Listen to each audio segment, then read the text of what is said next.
Hey folks, good afternoon and welcome back to the channel.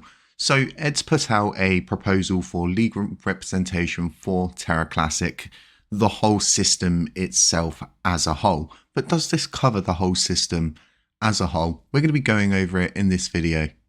So what I'm finding is there's all these external factors coming into play now. You've got all these kind of situations unfolding and playing out.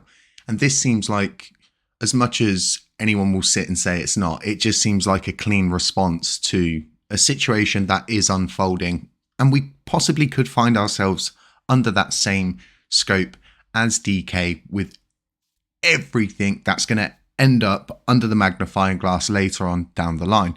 And we're going to be getting over to a few SEC documents towards the end of this video. But for now, I've taken some keynotes from this. I've had a good dive into it, and I've also done some background research on the Horizons law team, and it's a little bit hazy, but we'll get onto that as well. So from what I've got with this is that Ed's actually already met with these people, and he's met with different law firms previously to this. So this is something that Ed has been working on behind the scenes.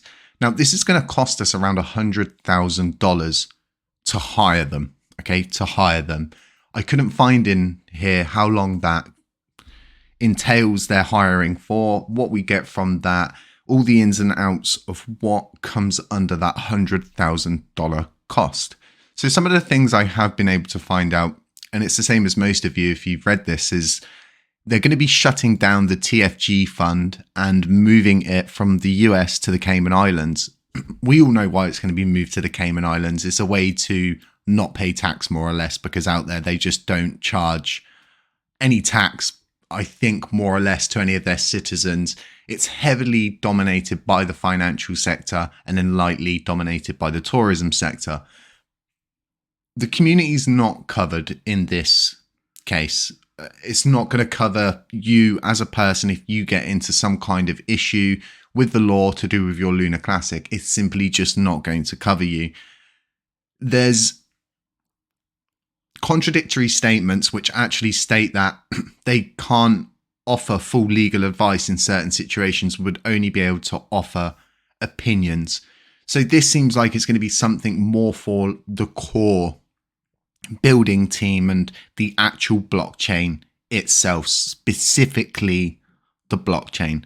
Now, this Cayman Island fund, when you set up a fund in a country like that, you're going to need one person to more or less act as a holder, let's say. The actual word for it is fiduciary duties. And this is a person who will exist to ensure that those who manage other people's money act in their interests and of the beneficiaries rather than serving their own interests. This is super important, especially when we've got this fund all the way in the Cayman Islands that one specific person and only that one person has control of. It's very important we understand exactly how this legal representation is going to go down. That's why I feel like it's good us looking to the ins, the outs, the ups and the downs. So LUNC in itself is autonomous. It's built up from a network of validators, and these validators can be located anywhere in the world. That doesn't mean wherever that validator is located, that their node that they're running, their full node or their validator's node, doesn't mean it's running in that country. A lot of node operators will run in different countries as a whole because they may be hiring the infrastructure outside of their domain. So with all of that, sitting there and thinking to ourselves, well, we kind of need it, we kind of don't need it. I think it's a situation we're going to find ourselves in where we don't want to be in that situation and not have it, right? We can't sit and think to ourselves, well, we're going to be okay, we'll be fine, USTC is not going to get dragged into anything, everything's going to be hanky-dory, tip-top. This is not always the case, and we'll be getting over to this shortly. So let's meet the Horizons team. Now, a lot of people are just going to go in, they're going to click on this, they're going to see the emoji display pictures, but if you land on it, it will flick over, as you can see. Now, each one of these people, they are doxed. This is really good to see this. The one thing that's not good to see with this is that they've got one Google review. Their accounts are very new. They're new to the scene. it's a little bit scary on that side, because if they're so good and they've been around for so long doing all these different things, why just one Google review? Why all of these kind of weird, the way that they speak about how they'll harness their clients, it seems like they would be getting as much as they could out of the LUNC community as a law firm, and they would offer us what we're paying for in return, but we'll be giving them a lot. So more or less, we'll be giving this law company a direct tap into the LUNC community and the movement itself. So that's also something to take note of. So I don't know a huge deal about law. Not a lot of people do unless you study it. It's so intricate in itself. And this is why I think it's good for us to have a law team. Does this mean that I'm saying all of this is great? No, of course not. I think we need to ask questions. We definitely, considering they've got a podcasts tab, it would be a good idea for Ed to possibly set up a Twitter AMA with the Horizons team, with the LUNC community, and different kind of content creators, so everybody can get together and ask questions and ask the right questions. So let's move over to SEC and how I feel USTC or UST, however we want to relate to it right now, could possibly fall under that same exact scope as Luna and DK. If we go over to the documents that have been released, and this one is specifically from the SEC, and it's against Terraform Labs and Do Kwon. So not only are they going for Do Kwon, but they're actually going for the whole team. So that possibly means people like Jared, everybody who's been involved in Luna since the crash, prior to the crash, is possibly going to get pulled up into this court case in the future, subpoenas like we've spoken about. So there's two of these documents floating around, and this one is directly from the SEC. This is another one that I got from a news article, and this one specifically against Do Kwon. In both of these articles, indictments, documents, paperwork, it specifically states Luna and UST. As you can see here, Terra Luna and then Terra UST, USD.